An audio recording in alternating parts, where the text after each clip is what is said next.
Hey, what's up, guys? CA just released a short blog. It's entitled Get Rich Quick Schemes for Total War Warhammer Edition. I know a lot of people are going to make fun of that, claiming that it's about getting rich off of Warhammer with Chaos DLC, but no, this is a blog about little things in the campaign on how to make money.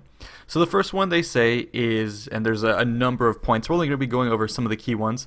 They say you have to focus on expanding rationally and slowly.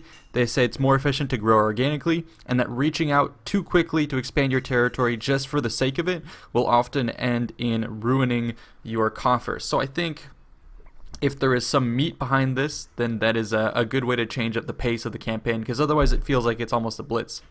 They talk about how sacking can prove to be very beneficial. Now, previously when I've played campaigns, I never really want to sack too much. I'd rather conquer it, make it my own territory, and kind of build out from there. But because of the fact that there are certain buildings that you can't capture, maybe it makes more sense to sack those. Another potential source of income here, they say, is going to be to have vassals pay tribute to you every turn. So this is just a nice little point that confirms that vassal states are going to be there. I don't know if you can make vassals outside of your race, so if the Empire could have greenskins as vassals. I don't really know how that works. I don't think they've commented on that, so I'd be interested to see how that plays out. Another little thing they talked about is how you should keep track of your units and that you can disband lower quality units of the same type and replace them with the better variant. That doesn't quite seem to be the same system where you could upgrade existing units. I'm a little concerned about having to disband a low quality unit and then retrain a new one. That seems a bit more of a hassle as opposed to just upgrading an existing unit, basically giving it new training, new armor, stuff like that. So we'll have to wait and see. So, obviously,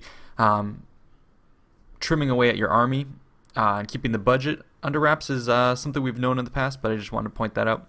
The next one here talks about how some heroes can unlock skills which help the income to be boosted within the province. So obviously the skill tree has on the battle bonuses, but also on the campaign bonuses, and it looks like here obviously some of them can be more geared towards benefiting the income of a province. We saw, for instance, with the Empire, you can put certain characters into imperial offices. That'll also give you buffs. And this one is really important. This is kind of one of the most interesting ones I found. So they said the capital building, where your faction starts off, basically has the capacity to achieve a higher income than any other settlement. Thus, retaining possession of it or recapturing it should be your priority. So that is kind of interesting. The faction capital is always going to be the most important one. I think the way they're going to do that is it's the only one that can get its city center up to the highest tier and thus unlock the highest tier buildings alongside it. So that's kind of interesting. Another way to force you to really, stick to your central capital and be cautious about which way you push forward. So I really hope that those capital cities do end up getting some nice tailored battlefield maps to show off their importance. Here they mention how you can ransom enemy warriors. So that was kind of cool. We knew you could get money from it, but it's interesting to see that you can ransom them. Again, I'm also wondering if this is asymmetric or the greenskins are honestly going to pay a ransom. But that's it for the little notes. There's a couple more, but those are the ones I wanted to share with you. And then here, basically, I'm going to cut away to that previous video we saw of the Empire walkthrough.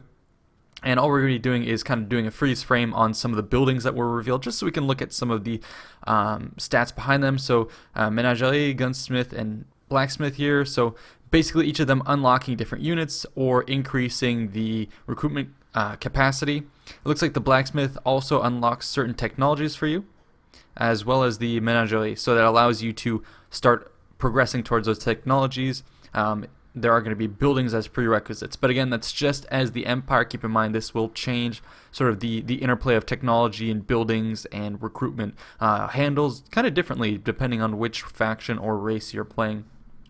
So in this instance, we're only really going to be taking a look at the Empire. But yeah, the next one is going to be a couple economic buildings, and what you'll notice is There is no food. This is something I picked up when I was watching this video. I was like, oh, this is weird. There is no food for your population. There's no squalor. Doesn't really look like any of these economic buildings have a downside, which is cool. I really didn't like the management of the downsides that you had in Attila and Rome too. So this is great. You know, you invest in an economic building, and the only real downside of having the economic building is that it takes up a slot within your structures. But I like that it doesn't directly ding you.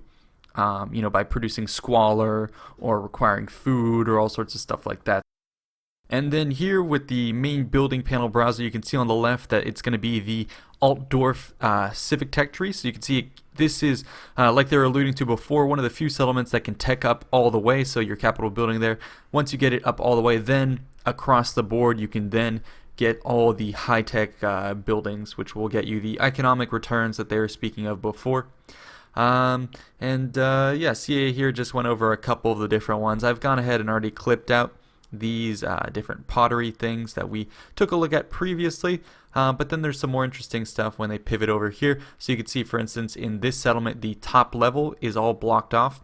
This is because this settlement is, I don't know if it's temporarily or permanently, but it seems like it's unable to tech up to unlock those buildings there. So some settlements are presumably forever going to be low level. But at least here we did get to see a little bit of a snippet of the Cathedral of Sigmar.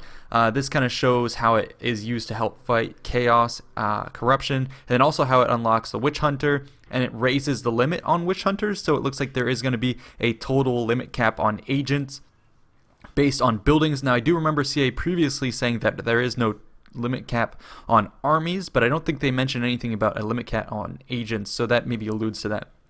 Over here, I just wanted to highlight a couple of the other buildings that CA showed here. So Coaching, cattle pastures, blah, blah, blah, blah, blah. You can see none of them has the negatives, detractors attached to it. So again, just going to show that everything kind of has positive effects, and the only downside is it taking up a building slot. So I kind of like that change. Anyways, that's it for now. Hope you guys enjoyed. See you in the next one.